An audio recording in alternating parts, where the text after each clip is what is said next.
আলহামদুলিল্লাহ,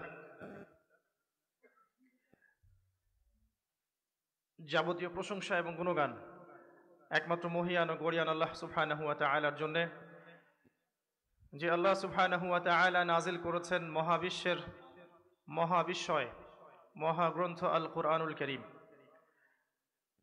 যে আল্লাহ রাব্বুল আলামিন ছাড়া ইবাদত পাওয়ার যোগ্য হক কোনো ইলাহ বা মাবুদ নেই। আল্লাযী লা ইলাহা ইল্লা হু সুবহানাহু ওয়া তাআলা আম্মা ইউশরিকুন।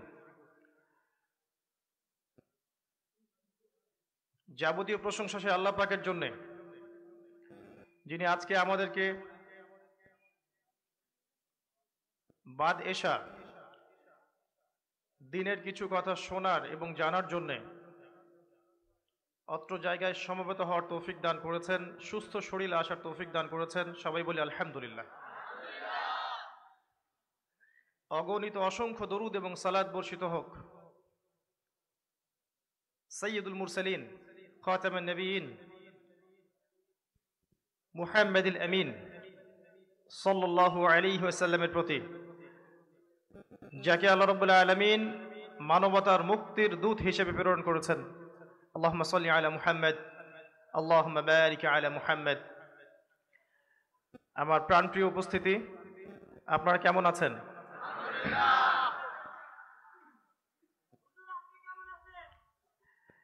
আলহামদুলিল্লাহ, বেঁচে আছি,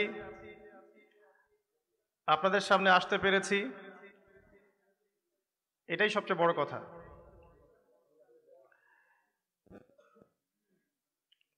আল্লাহ রাব্বুল আলামিন বলেছেন, লাইন শাকারতুম লাযীদান্নাকুম।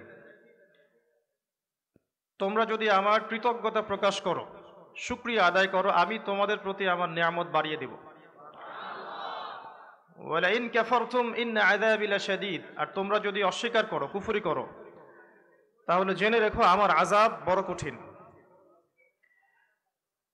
তো সুখে দুঃখে, সচ্ছলতায় দারিদ্রতায়, বিপদে আনন্দে সবসময় কি বলতে হবে? আলহামদুলিল্লাহ। আলহামদুলিল্লাহ আলা কুল্লি হাল ওয়া ফি কুল্লি মাকান।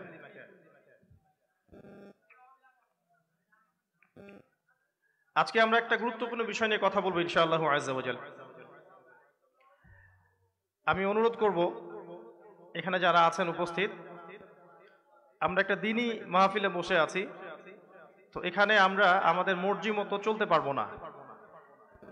এটা আল্লাহ এবং তার রাসূলের জলসা, আল্লাহ এবং তার রাসূলের মাহফিল। এখানে বসতে হবে আল্লাহ এবং তার রাসূলের আদব রক্ষা করেই। যারা দাঁড়িয়ে আছেন, কষ্ট করছেন, যদি বসার জায়গা থাকে আপনারা বসে পড়েন। আর যদি একটু কষ্ট করে আমরা একটু এগিয়ে আসি সামনের দিকে, হয়তো পিছনের ভাইরা বসতে পারবেন।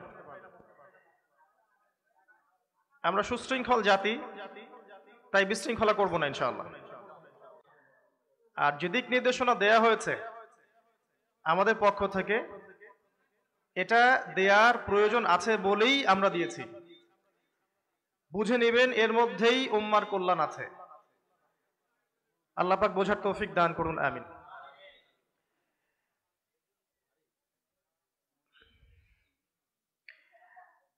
আজকে থেকে 1450 বছর আগে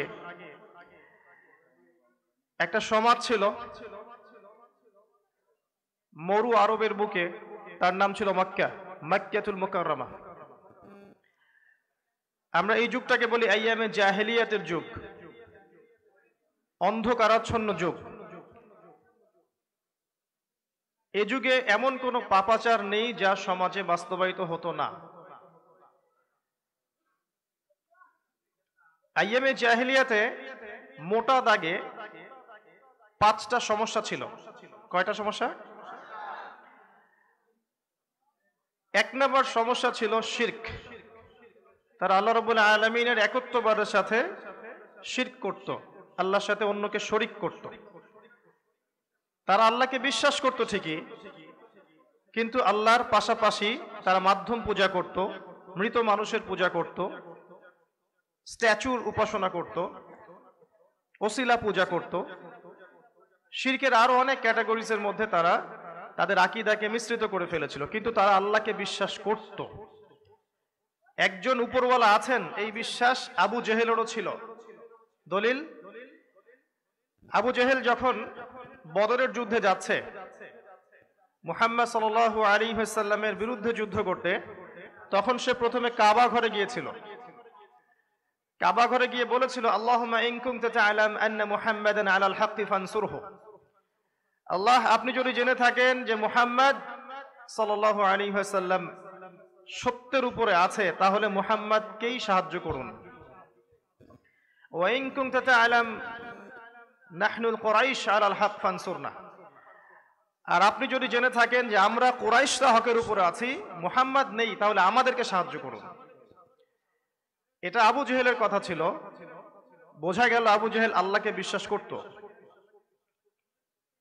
তারা আল্লাহকে বিশ্বাস করত, কিন্তু আল্লাহর সাথে অন্য উপাস্যদেরকে শরীক করত। আমরা একটু সাইলেন্ট থাকি প্লিজ। 2 নাম্বার সমস্যা ছিল তৎকালীন জাহেলি আরবে, সেটা হচ্ছে রিবা বা সুদ। তারা চক্রবৃদ্ধি হারে সুদ খেত, এবং চক্রবৃদ্ধি হারে সুদ খেতে খেতে যখন এক পর্যায়ে অর্থ পরিশোধে অক্ষম হয়ে যেত মানুষ, তখন সেই মানুষটাকে দাসে পরিণত করতে পারত। এই সিস্টেম সেখানে ছিল। বাড়ি ঘর সহায় সম্পত্তি সেগুলো তো নিতে পারতই, স্বয়ং সেই ব্যক্তিকে পর্যন্ত নিজের গোলাম বানাতে পারত। এটা ছিল জাহিলি যুগে রিবার ফলাফল। তাদের অর্থনীতি ছিল সুদ ভিত্তিক। 3 নাম্বার সমস্যা ছিল মাদক। তৎকালীন জাহেলি আরবে বেশিরভাগ মানুষ মাদক দ্রব্যের সাথে সম্পৃক্ত ছিল। এমনকি মদ যেদিন হারাম হয়েছে সেদিন পর্যন্ত কিন্তু মানুষ মদ খেয়েছে সেখানে। 4র্থ সমস্যা ছিল নারী জাতির ফিতনা, অবমাননা। তারা মহিলাদেরকে মূল্যায়ন করত না। নারীর তেমন কোনো বৈবাহিক অধিকার ছিল না, সম্পত্তির অধিকার ছিল না। নারীর সাথে অনেক সময় পাশবিক আচরণ করা হতো। আপনারা জানেন, জীবন্ত কন্যা সন্তানকে দাফন পর্যন্ত করা হয়েছে। 5 নাম্বার সমস্যা ছিল গোত্রীয় দ্বন্দ্ব। আরবরা বিভিন্ন গোত্রে বিভক্ত ছিল। বনু মাখজুম, বনু তামিম, বনু তাইম, বনু হাশিম, আব্দে মানাফ, অনেক গোত্র ছিল। গোত্রগুলো একে অপরের সাথে দীর্ঘস্থায়ী রক্তক্ষয়ী সংঘাতে লিপ্ত থাকত। সামান্য কারণেই তারা দীর্ঘস্থায়ী সংঘর্ষে লিপ্ত হতো, সামান্য কারণে। এক ব্যক্তির উট আরেক ব্যক্তির ধান বা ফসল খেয়েছিল আর কি। এই ঘটনাকে কেন্দ্র করে একটা যুদ্ধ হয়েছে আরবে 80 বছর ধরে। কত বছর? 80 বছর।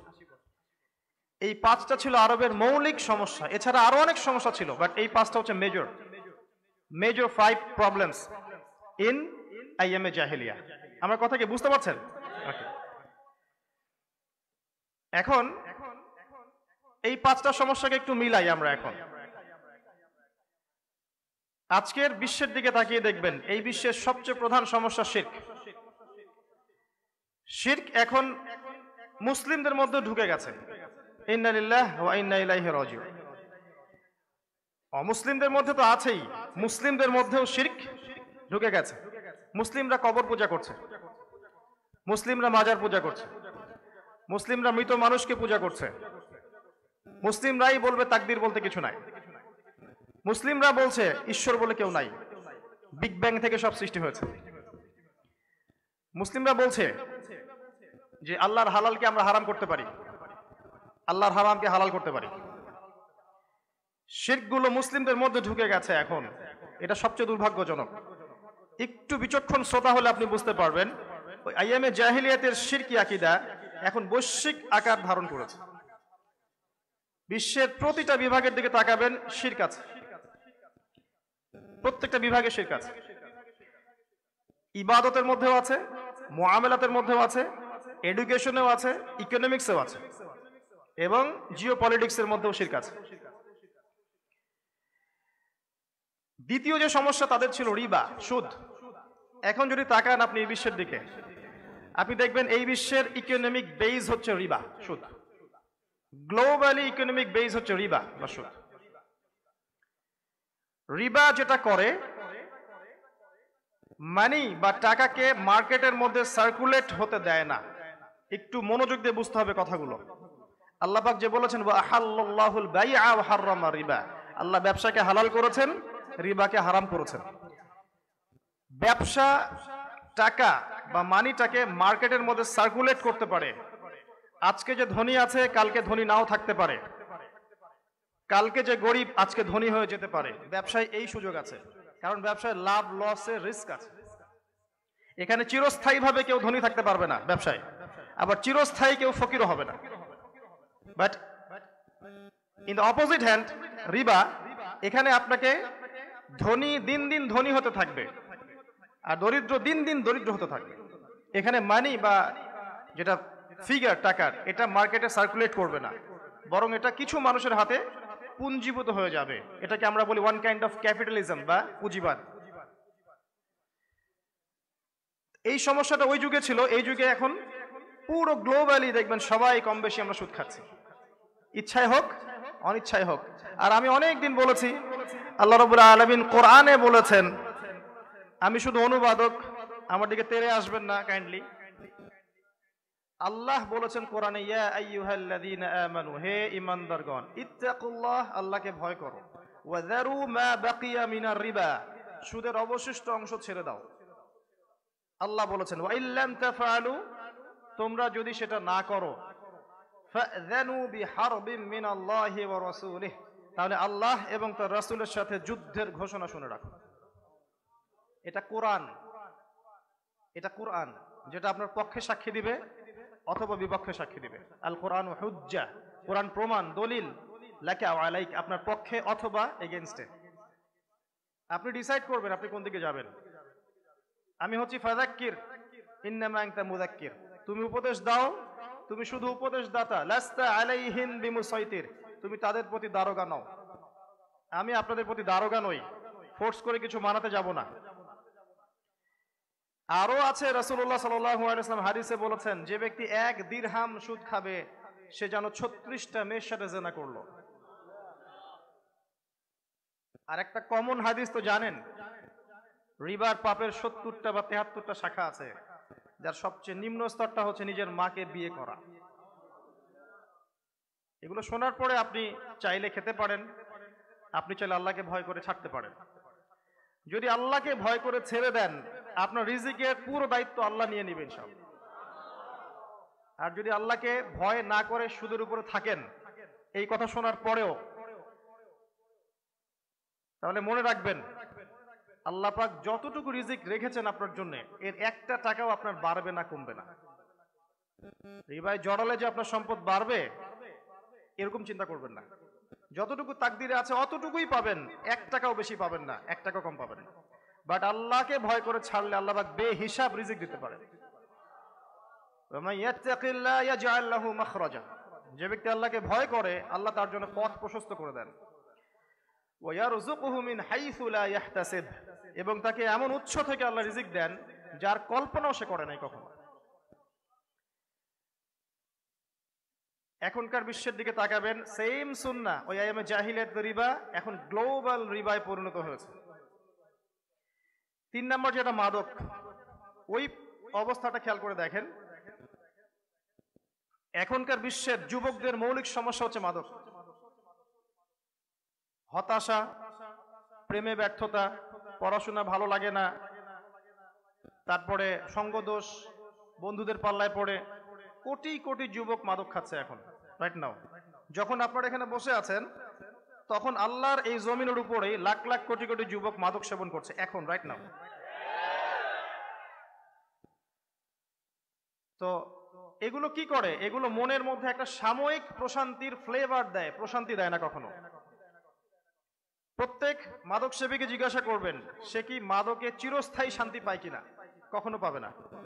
একটা সাময়িক একটা আভা দেয়, ফ্লেভার, যে ভাল লাগতেছে এখন, টেনশন ভালো লাগে না, 2টা সিগারেট টান দিলাম, তো গাঁজা খাইলাম, একটা হিরোইন খাইলাম, ইয়াবা খাইলাম, সব ভুলে থাকতে চায়।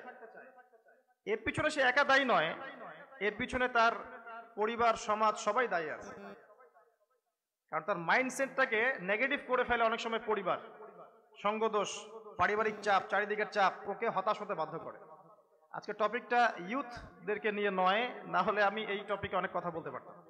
মূল কথা হচ্ছে এই যে মাদক বলেন, পর্নোগ্রাফি বলেন, আপনার গার্লফ্রেন্ডের সঙ্গ বলেন, মিউজিক বলেন, অন্য যতগুলো বিষয় আছে এখন আমরা ইনভলভ, এগুলো আপনাকে সাময়িক একটা সুখের ফ্লেভার দিবে, চিরস্থায়ী কখনো সুখ দিবে না।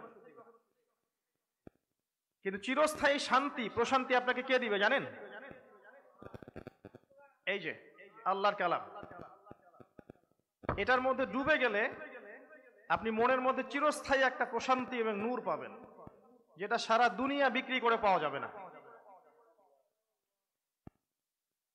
ওই মাদকের সমস্যা এখনো আছে এবং এটা বৈশ্বিক রূপ লাভ করেছে। দেখবেন বিশ্বের কোন একটা কান্ট্রিতে নতুন একটা মাদক উদ্ভাবিত হলে আস্তে আস্তে সারা বিশ্বে ছড়িয়ে পড়ে। এটা গ্লোবালাইজেশন বলে। যে কোনো কিছু দেখবেন উদ্ভাবিত হলেই আস্তে আস্তে সারা দেশে, দেশ থেকে জেলায়, জেলা থেকে থানায়, সর্বত্র ছড়িয়ে পড়ছে। এটা হচ্ছে গ্লোবালাইজেশন, আল্লাহ দ্রোহিতার গ্লোবালাইজেশন, বিশ্বায়ন। আরেকটা ছিল নারীর অবমাননা। ওই যুগে মেয়েদের সাথে যে অবমাননা করা হতো, এই যুগে তার চেয়ে কোনো অংশে কম করা হয় না, বরং এক আনা দুই আনা বেশি করা হয়। এখন ধর্মের নামেও আমরা অনেক মাকে, বোনকে, স্ত্রীকে সম্পত্তির হক দিচ্ছি না, মুসলিম হয়েও। ধর্মের নামেও দেখা যাচ্ছে আমরা মেয়েদের শিক্ষার দিকে গুরুত্ব দিচ্ছি না।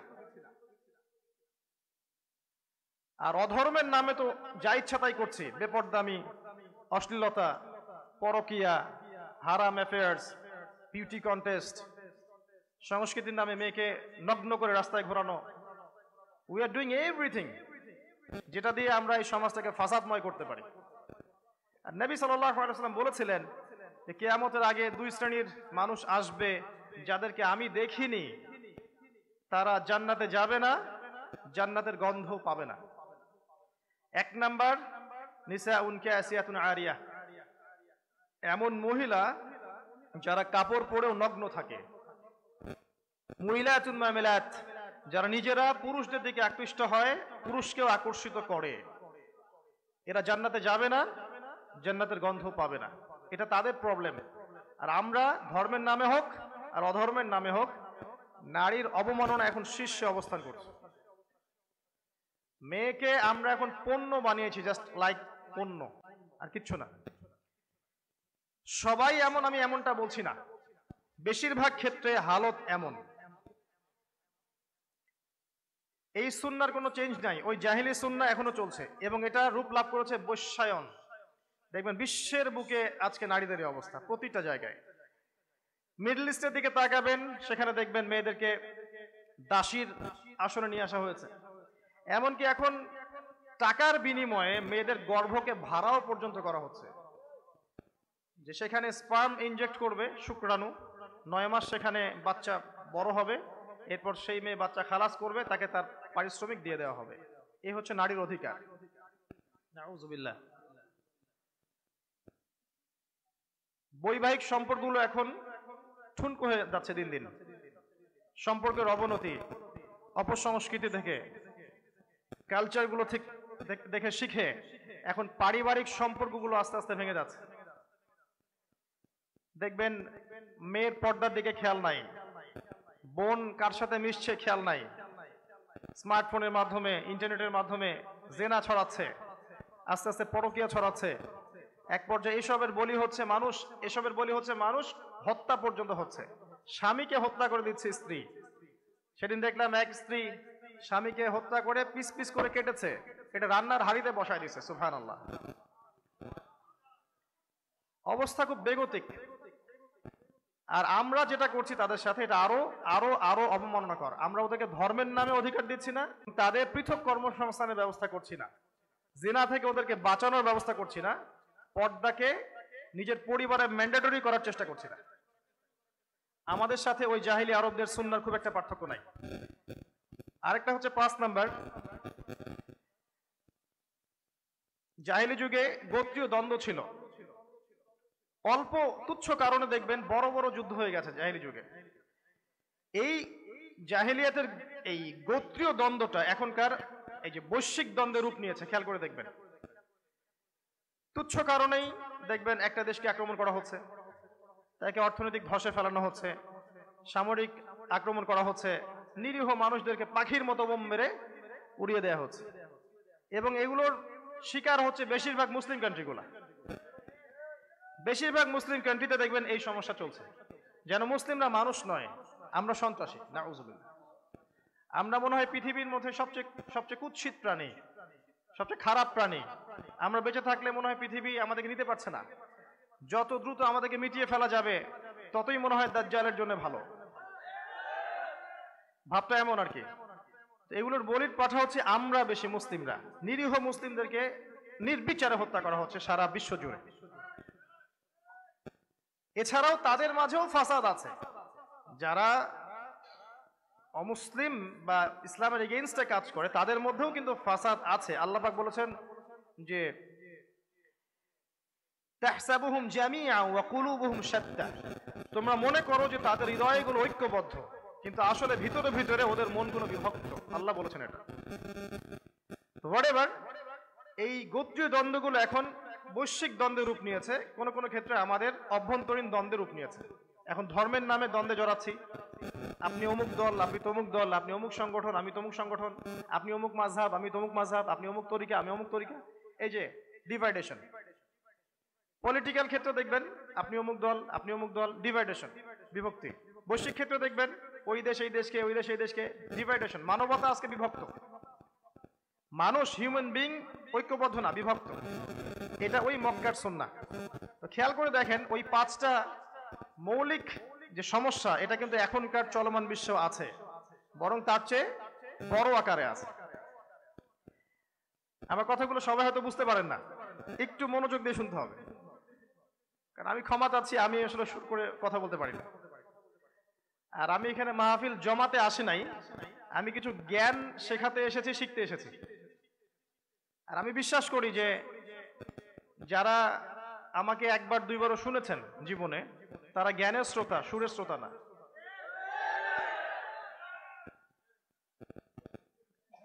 ওকে, একটু বেশি হয়ে গেছে। আচ্ছা, এবার আসেন দ্বিতীয় পয়েন্টে। এই জায়গাটা একটু ভালো করে বোঝেন। এইরকম মক্কায় জন্মগ্রহণ করেছেন এই পৃথিবীর সবচেয়ে হ্যান্ডসাম, বিচক্ষণ, প্রজ্ঞাবান, দায়িত্বশীল, সুদর্শন মানুষ মুহাম্মদ সাল্লাল্লাহু আলাইহি ওয়াসাল্লাম। এই জাহেলি মক্কায় ওই যে যেখানে কি কি পাপ আছে, শিরক আছে, সুদ আছে, মাদক আছে, নারীর অবমাননা আছে, গোত্রীয় হানাহানি আছে, এরকম একটা সমাজে জন্ম নিয়েছেন কে? মুহাম্মদ সাল্লাল্লাহু আলাইহি ওয়াসাল্লাম। তিনি কিন্তু এরকম আমাদের মতো সমাজেও জন্ম নেন নাই, তিনি প্রচন্ড রকম একটা খারাপ সমাজে জন্ম নিয়েছিলেন। ওখানে জন্ম নিয়ে কিন্তু তিনি সমাজের স্রোতে গা ভাসিয়ে দেন নাই, বরং তিনি যুবক বয়সে চেষ্টা করেছিলেন মানুষকে কিভাবে পাপ থেকে ফেরানো যায়। ওই যে হিলফুল ফুজর তৈরি করেছিলেন। একটু এখানে বলে রাখি, কে কে জীবনে একটা বার রাসূল সাল্লাল্লাহু আলাইহি ওয়াসাল্লামের জীবনী পড়েছেন? হাত উঁচু করেন।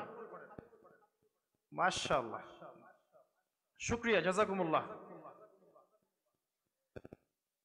অবশ্যই কোরআনের অনুবাদ পড়বেন, হাদিস তো পড়বেন, আর রাসূল সাল্লাল্লাহু আলাইহি ওয়াসাল্লামের সিরাত, এটাকে বাধ্যতামূলক করে নেবেন নিজের উপরে। কারণ সিরাত না জানলে আপনি কোরআনের কোন আয়াত কোন প্রেক্ষাপটে, হাদিসের কোন হাদিস কোন প্রেক্ষাপটে, এটা বুঝতে পারবেন না। তো নবী করিম সাল্লাল্লাহু আলাইহি ওয়াসাল্লাম এরকম একটা সমাজে জন্ম নিয়েছিলেন। জন্ম নেওয়ার পর তিনি সমাজটাকে সংস্কার করার চেষ্টা করেছেন, কিন্তু মানুষের মস্তিষ্ক প্রসূত বুদ্ধি দিয়ে তিনি চেষ্টা করেছেন, তাই শতভাগ সফল তিনি হতে পারেননি। কারণ মনে রাখবেন, সামাজিক সমস্যাগুলো দূর হবে কিভাবে? যিনি সমাজ এবং বিশ্বের স্রষ্টা, তার হেদায়েত আসলে পরেই এটা সলিউশন হবে, তার আগে হবে না। তো এই সমাজ, বিশ্ব, এগুলো স্রষ্টাকে, নাকি কোনো স্রষ্টা নাই? যদি স্রষ্টা থেকে থাকেন, তার পক্ষ থেকে যখন গাইডেন্স আসবে, সেই গাইডেন্স যখন জনগণ মেনে চলবে, তখন শান্তি আসবে। না মানলে অশান্তি ছড়াবে। তো মুহাম্মদ সাল্লাল্লাহু আলাইহি ওয়াসাল্লামের ওই প্রচেষ্টার সময় আকাশ থেকে কোনো ওহী আসেনি। এভাবে যখন তার বয়স 40 হয়ে গেল, তিনি সমাজ থেকে বিচ্ছিন্ন হয়ে গেলেন। কারণ একজন মুত্তাকি, পরেজগার, ভালো মানুষের দেখবেন আজে বাজে আকীদা, আমল, কাজ পছন্দ হয় না, সেগুলোকে ঘৃণা করতে থাকে মনে মনে। এখান থেকে সে সরে থাকতে পারলে বাঁচে। একটু খেয়াল করে দেখবেন, আপনি যখন 5 ওয়াক্ত নামাজ পড়ছেন, কোরআন তেলাওয়াত করছেন, সুন্নাহ মতো চলছেন, দেখবেন হারাম মিউজিক আপনার ভালো লাগবে না, আপনার বেপরদামি এগুলো আপনার কাছে ভালো লাগবে না, আপনার মন সায় দিবে না। এটা হচ্ছে আল্লাহর নূর যেটা আপনার মনের মধ্যে আসছে, এই কারণে আপনি অন্ধকারকে সহ্য করতে পারছেন না। আমার কথা বুঝতে পারছেন? তো মুহাম্মদ সাল্লাল্লাহু আলাইহি ওয়াসাল্লাম আগে থেকেই ভালো মানুষ ছিলেন। তিনি কোনোদিন কারোর সাথে মিথ্যা বলেন নাই, শিরক করেননি, স্ট্যাচু ওয়ার্শিপ করেন নাই, তিনি কখনো এতিমকে কষ্ট দেন নাই, বরং তাদের খোঁজ নিয়েছেন, বিধবার খোঁজ নিয়েছেন, মিসকিনের পাশে দাঁড়িয়েছেন, সমাজের সমস্যা দূর করার চেষ্টা করেছেন। তিনি পরিপূর্ণ ভালো মানুষ আগে থেকেই ছিলেন, আর নবী হওয়ার পরে তার চরিত্র পূর্ণাঙ্গতা লাভ করেছে। তো মুহাম্মদ সাল্লাল্লাহু আলাইহি ওয়াসাল্লাম যেহেতু ভালো মানুষ ছিলেন, সমাজের এই সমস্যাগুলো তার পছন্দ হতো না। তিনি হেরা গুহায় গিয়ে বসবাস করতে থাকলেন, একটু ভালো করে জায়গায় বুঝতে হবে, এবং সেখানে গিয়ে আল্লাহকে ডাকতে থাকলেন। এক পর্যায়ে আল্লাহর পক্ষ থেকে আসলো ওয়াহি। কি আসলো? ওয়াহি। রমাজান মাসে লাইলাতুল কদরে আল্লাহ রাব্বুল আলামিনের পক্ষ থেকে জিবরাইল আলাইহিস সালাম নবী সাল্লাল্লাহু আলাইহি ওয়াসাল্লামের কাছে আসলেন হেরা গুহায় সূরাতুল আলাকের প্রথম 5টা আয়াত নিয়ে। প্রথম আয়াতটা কি? ইকরা বিসমি রাব্বিকাল্লাযী খালাক। তার আগে তিনি বলেছেন ইকরা, নবীজি বলেছেন মা আনা বিকারি, আমি পড়তে জানি না। যখন বলেছেন পড়তে জানি না, তখন তিনি তাকে জোরে চেপে ধরেছেন। নবীজি বলছেন যে আমার মনে হচ্ছিল আমার জীবনটা বের হয়ে যাবে। জিবরিল আমিনের 600টার মতো পাখা আছে।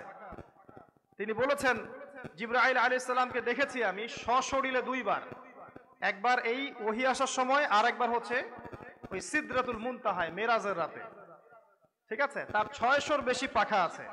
তিনি যখন আসছেন তখন মনে হচ্ছে এই আসমান জমিনের সমস্ত এই যে গ্যাপটা, শূন্যতা, তার দেহের এই যে প্রশস্ততা, এটা দিয়ে পূর্ণ হয়ে গেছে। এত বড় হিউজ আকৃতি তার। এই ফেরেশতা এসে বলছেন পড়ো, ইকরা। তিনি বলছেন আমি তো পড়তে জানি না। এবার চেপেও ধরছেন, ছেড়ে দিয়ে বলছেন আবার পড়ো। তো 3 বার বলার পরে তিনি বললেন যে মা আনা বিকারি। চতুর্থবার বা তৃতীয়বার তিনি বললেন ইকরা বিসমি রাব্বিকাল্লাযী খালাক, পড়ুন আপনার সেই রবের নামে যিনি আপনাকে সৃষ্টি করেছেন। খালাকাল ইনসানা মিন আলাক, যিনি সৃষ্টি করেছেন মানুষকে আলাক থেকে, জমাট বাঁধা রক্তপিণ্ড থেকে। বায়োলজিতে পড়েন কারা কারা এখানে? বুঝতে পারবেন আলাক কি জিনিস। ইকরা ওয়া রাব্বুকাল আকরাম, পড়ুন আপনার রব মহামান্বিত। আল্লাযী আল্লামা বিল কলম, যিনি মানুষকে কলম দ্বারা জ্ঞান শিক্ষা দিয়েছেন। আল্লামাল ইনসান মা লাম ইয়ালাম, মানুষকে সেই জ্ঞান শিক্ষা দিয়েছেন যা মানুষ জানতো না।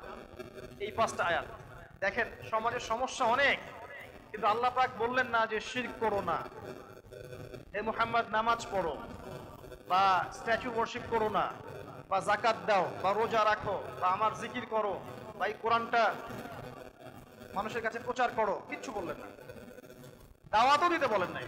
কি বললেন? করুন। কি বুঝলেন? আপনি যদি সমাজ সংস্কার করতে চান, বা সমাজের অরাজকতা দূর করতে চান, বা দ্বীনের জন্য কিছু করতে চান, লেখাপড়ার কোনো বিকল্প নেই, পড়ালেখার কোনো বিকল্প নাই। আর মুসলিমদের এখন সবচেয়ে দুর্বল জায়গা 2টা আমার দৃষ্টিকোণ থেকে। আমি ভুল হতে পারি, ভুল হলে আমার পক্ষ থেকে, সঠিক হলে আল্লাহর পক্ষ থেকে। 2টা জায়গা দুর্বলতার, একটা হচ্ছে অজ্ঞতা, আমাদের অজ্ঞতা, আর 2 নাম্বার আমাদের অনৈক্য, বিভেদ। এই 2টা আমাদের উম্মার সবচেয়ে বড় বড় সমস্যা এখন। পড়তে বলেছেন আল্লাহ পাক প্রথমে, আপনাকে পড়তে হবে। কি পড়বেন? কোন জ্ঞান অর্জন করবেন? ইকরা বিসমি রাব্বিকাল্লাযী খালাক, পড়ুন আপনার সেই রবের নামে যিনি আপনাকে সৃষ্টি করেছেন। যে জ্ঞান আপনাকে আল্লাহর দিকে নিয়ে যাবে সেই জ্ঞান অর্জন করতে বলেছেন আল্লাহ পাক। সারা জীবন পড়াশোনা করছেন, এই জ্ঞান কি আপনাকে আল্লাহর দিকে নিয়ে গেছে? জ্ঞানের তো দোষ না, দোষটা হচ্ছে আমার অ্যাটিটিউডের দোষ। কেন আমার জ্ঞানটা আমাকে আল্লাহর দিকে নিতে পারলো না? কি পড়লাম তাহলে? আল্লাহ বলছেন আল্লামাল ইনসান মা লাম ইয়ালাম, মানুষকে সেই জ্ঞান শিক্ষা দিয়েছি যা মানুষ জানতো না। মানে সৃষ্টিগতভাবে আমরা অজ্ঞ জাতি, মূর্খ। সৃষ্টিগতভাবে মানুষ অজ্ঞ, আমাদের কোনো জ্ঞান নেই। আল্লাহ পাক আদম আলাইহিস সালামকে সৃষ্টি করেছেন, তারপরে ওয়াল্লামা আদামাল আসমা কুল্লাহা, এরপর আল্লাহ পাক আদম আলাইহিস সালামকে সমস্ত নাম শিক্ষা দিয়েছেন। এই মহাবিশ্বের সমস্ত জ্ঞান আদম আলাইহিস সালাম জানেন। এই মহাবিশ্বের সমস্ত জ্ঞান আদম আলাইহিস সালামকে শিক্ষা দেয়া হয়েছে। আসমা কুল্লাহা, সমস্ত নাম আমি তাকে শিক্ষা দিয়েছি। এরপরে সুম্মা আরাদাহুম আলাল মালায়েকা, এরপর তাকে ফেরেশতাদের সামনে আমি নিয়ে এসেছি, উপস্থাপন করেছি। তারপরে বলেছি ওয়া ইয কুলনা লিল মালায়েকাতি ইসজুদু লিআদম, এরপর আমি বলেছি হে ফেরেশতারা আদমকে সিজদা করো। জ্ঞানের কারণে আপনি আমি সম্মানিত। নূরের ফেরেশতা মাটির মানুষকে সিজদা করলো কিসের কারণে? জ্ঞানের কারণে। আল্লাহ সেই কথাই বলছেন তার নবীকে, হে মুহাম্মদ সাল্লাল্লাহু আলাইহি ওয়াসাল্লাম আগে পড়তে হবে, পড়ুন। কি পড়বেন? Youth generation. দুই রকম শিক্ষা আছে, ইসলামিক এবং জেনারেল। প্রত্যেক জেনারেল সাবজেক্ট যেটা পড়ছেন আপনারা প্রত্যেকটাই কল্যাণকর যদি আপনি সেই জ্ঞানটাকে আল্লাহর দিকে নিয়ে আসতে পারেন। একজন মেডিকেল ডক্টর সে কি ইসলামের খেদমত করতে পারে না? একজন ইঞ্জিনিয়ার সে ইসলামের খেদমত করতে পারে না? একজন রাষ্ট্রবিজ্ঞানী সে রাষ্ট্রকে ভালো কিছু দিতে পারবে না যদি তার মধ্যে ঈমান থাকে? একজন ইকোনমিক্সের উপর থিসিস করা, ডক্টরেট করা একজন প্রফেসর, তিনি কি পারবেন না অর্থনীতির বিষয়ে রাষ্ট্রকে বা উম্মাকে ভালো কিছু দিতে? প্রয়োজনটা কি? ভিতরে ঈমান, ইসলামী চেতনা। তখন দেখবেন আপনি আপনার এই জেনারেল নলেজটাকেও ইসলামাইজড করতে পারছেন। এটাই এখন বেশি দরকার। আর আমার অবজারভেশন হচ্ছে জেনারেল লাইন থেকে যে মানুষগুলো, যে দিনী ভাইরা এই ইসলামের দিকে আসছে, তারা আগামী দিনে ইনশাআল্লাহ এই জাতিকে অনেক বেশি কিছু দিতে পারবে ইনশাআল্লাহ। কারণ আগে থেকেই তাদের মধ্যে এই সব ম্যানার্স আছে, কালচার আছে। এখন শুধু দরকার এখানে ইসলামিক মোটিভেশন। আপনাকে ট্র্যাক চেঞ্জ করতে বলিনি আমি, যে পড়াশোনা বাদ দিয়ে দেন, সারাদিন কোরআন নিয়ে বসে থাকেন, এটা কিন্তু আমি বলি নাই।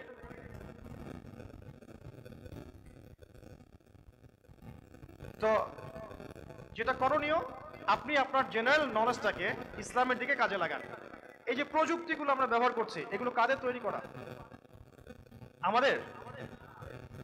আমরা এগুলো ইউজ করছি, মনে করছি যে মাশাআল্লাহ আমরা স্মার্ট হয়ে গেছি, কিন্তু প্রত্যেকটা প্রযুক্তি মানে হচ্ছে আপনাকে হাতের মুঠোয় রাখা হয়েছে। কিন্তু আমরা মুসলিমরা আমাদের প্রযুক্তিগত উন্নয়ন কি করতে পারলাম? ইউথরা কেন করতে পারছি না? ভাবছি না কেন? আমাদের মধ্যে ফিলোসফার তৈরি হচ্ছে না কেন? ওই বিশ্বকে ডিল করার মতো বিজ্ঞানী তৈরি হচ্ছে না কেন? মহাকাশ গবেষক তৈরি হচ্ছে না কেন? নিউক্লিয়ার সায়েন্স নিয়ে আমরা পড়ছি না কেন? ওরা পড়বে কেন? অনেক প্রশ্ন আছে যেগুলোর উত্তর আমার জানা নাই, উত্তর আপনারা খুঁজবেন। জেনারেল লাইনের যে নলেজগুলো, এগুলো আমরা কেন পিছিয়ে পড়লাম?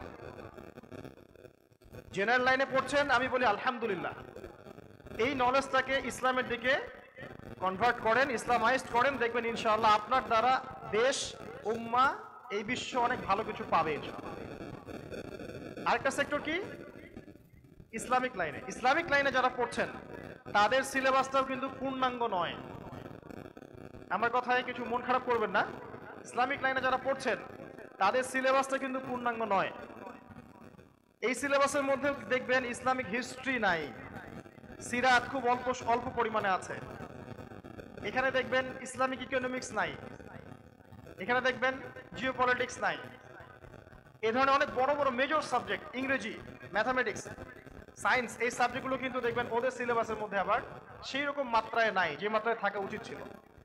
এতে করে কি হচ্ছে? তাদের জ্ঞানটাও একমুখী হচ্ছে, আর শুধু জেনারেলে যারা পড়ছেন তাদের জ্ঞানটাও একমুখী হচ্ছে। কি করবেন তাহলে?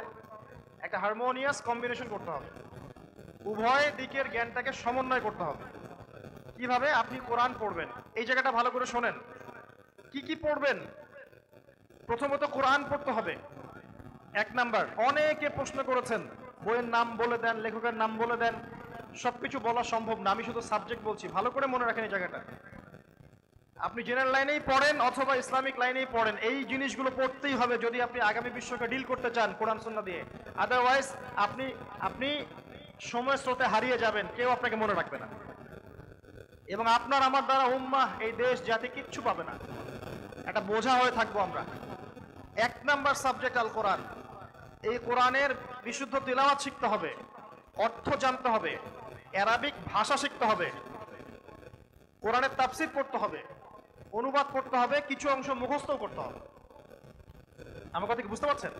কোরআন। 2 নাম্বার আরবি ভাষা ও সাহিত্য। আরবিক ভাষা জানা ব্যতীত কেউ কোরআন বুঝতে পারবে না। অনুবাদ পড়ে কোরআন বোঝা যায় না, ধারণা পাওয়া যায় মাত্র। অনুবাদ পড়ে কোরআন এর গভীরে ডুব দেওয়া যায় না, ধারণা পাওয়া যায় মাত্র। আর ভাষা ধারণা দিয়েই মানুষ কোরআন পড়েই পথভ্রষ্ট হচ্ছে। কোরআন সম্পর্কে ভাষা ধারণা দিয়ে মানুষ কোরআন পড়েও পথভ্রষ্ট হচ্ছে। ইউদিল্লু বিহি কাসীরা ওয়া ইয়াহদি বিহি কাসীরা।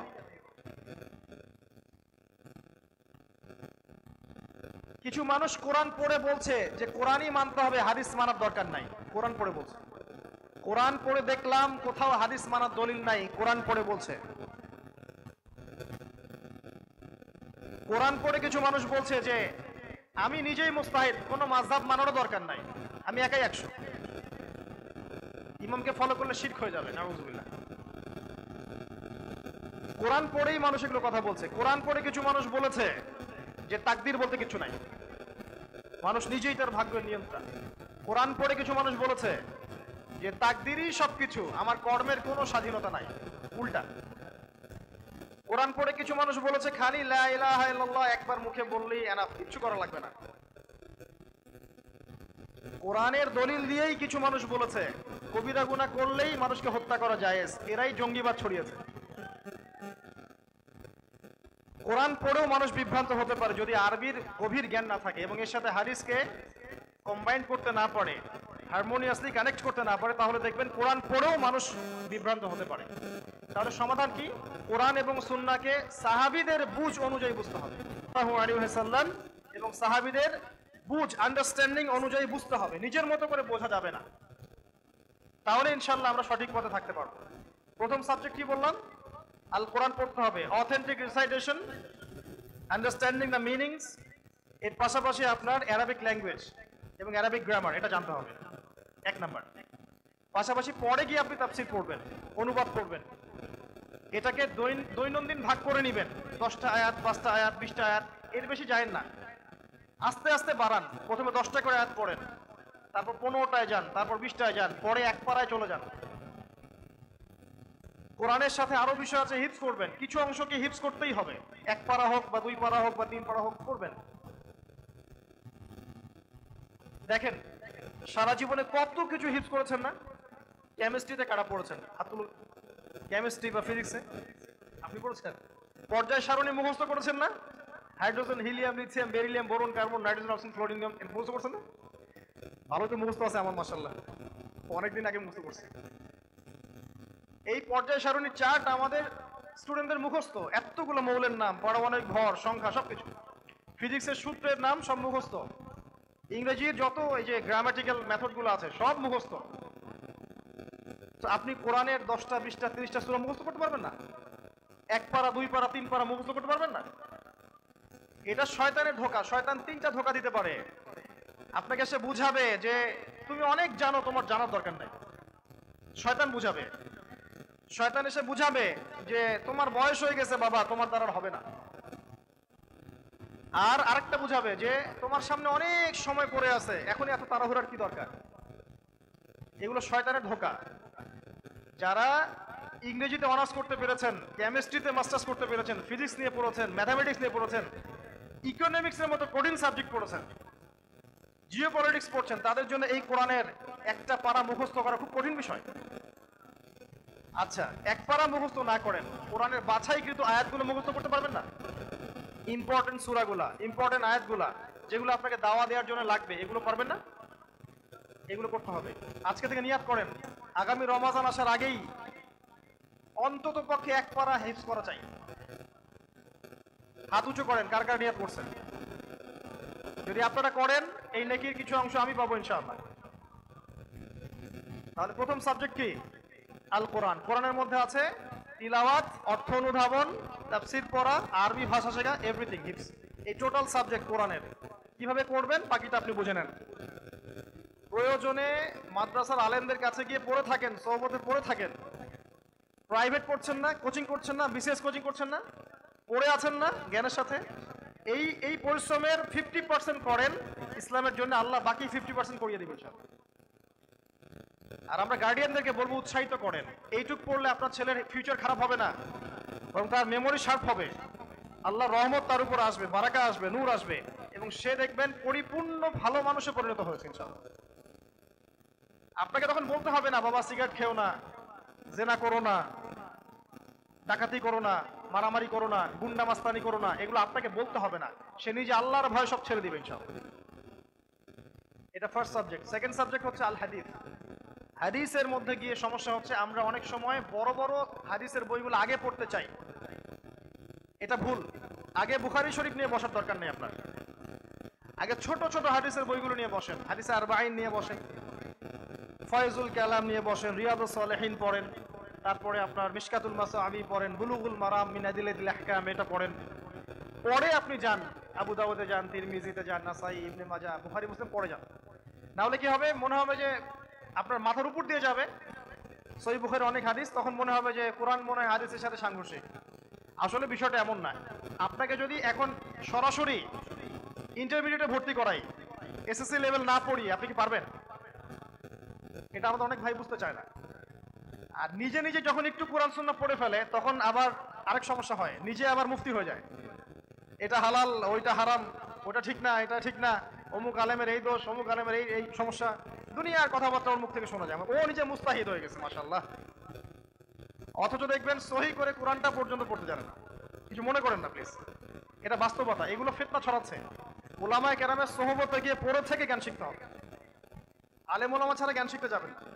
তাদের সোহবতে গিয়ে পড়ে থাকবেন, সপ্তাহে 3 দিন প্রাইভেট পড়েন, 4 দিন প্রাইভেট পড়েন, বা প্রতিদিন ফজরের পরে বসেন কোরআন নিয়ে, তাদের সাথে বসেন। কওমি মাদ্রাসায় যান, কওমি মাদ্রাসার টিচারদের সাথে ভালো সম্পর্ক তৈরি করেন, তাদের কাছে গিয়ে ব্যাচ আকারে পড়েন। আপনি জেনারেল লাইনে পড়েও ভালো করবেন ইনশাআল্লাহ। ইনশাআল্লাহ মনে রাখবেন, জ্ঞান, তৌফিক এবং কবুলিয়াত একমাত্র আল্লাহর পক্ষ থেকে আসে। আল্লাহ যদি আপনাকে জ্ঞান দান করেন এবং তৌফিক দেন এবং কবুলিয়াতে ধন্য করেন, আপনি দেখবেন যে মানুষের মনে আপনার জন্য আল্লাহ ভালোবাসা সৃষ্টি করে দিবেন ইনশাআল্লাহ। আপনার খেদমত বিশ্ব দেখে নিবে যে আপনি কি করছেন। কবুলিয়াত কার হাতে? আল্লাহর হাতে। নিজেকে ছোট মনে করবেন না, হতাশ হবেন না। আপনার মধ্যে অনেক প্রতিভা আছে। একটু নিজের সাথে সৎ হন, আয়নার সামনে দাঁড়ান,